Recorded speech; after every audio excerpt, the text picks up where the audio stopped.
there are 27 students that remain in the Ukraine. 25 are in a city called Kharkiv, and one is in Kiev. 15 students have left the Ukraine.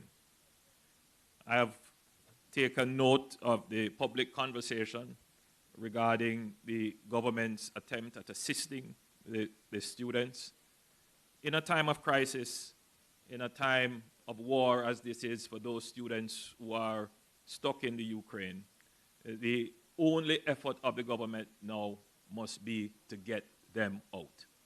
And Johnson Smith told the student in a message yesterday that we know that you must be scared and uncertain about what is happening in Ukraine, and we, like your families, are worried about you. Please know that Jamaican join the world in calling for peace, and that we are prayerful for these calls to be swiftly heeded. Until then, we continue to reach out to offer some support and guidance. The conditions in Ukraine have deteriorated swiftly overnight.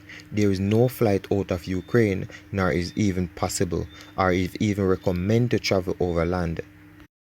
However, it is important that you pay careful attention to official source of information and ensure that you are clear on your university emergency procedures. She encourages students to keep in contact with the ministry. Given the situation in Ukraine, she has conferred with her Caribbean Community CARICOM colleague and with their diplomatic partner on the situation, and will remain alert on any opportunity for safe passage that can be communicated to the students.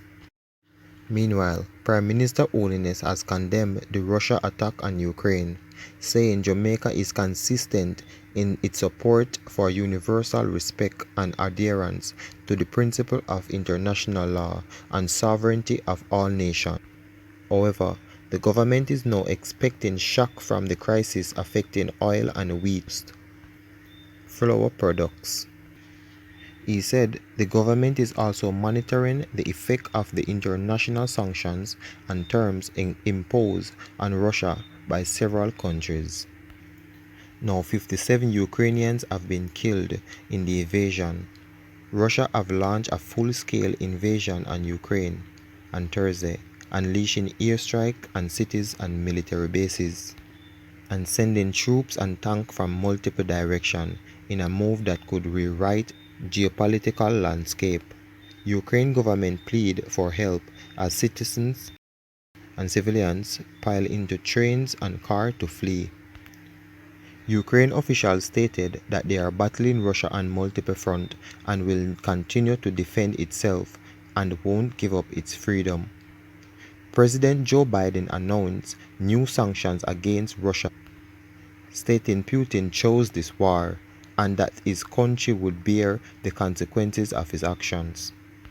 In defense, Russia's president have sent out his warning that any country that even more so to create threat to his people or his country should know that Russia's response will be immediate and will lead you to such consequence as you have never experienced in history, stating that we are ready for anything.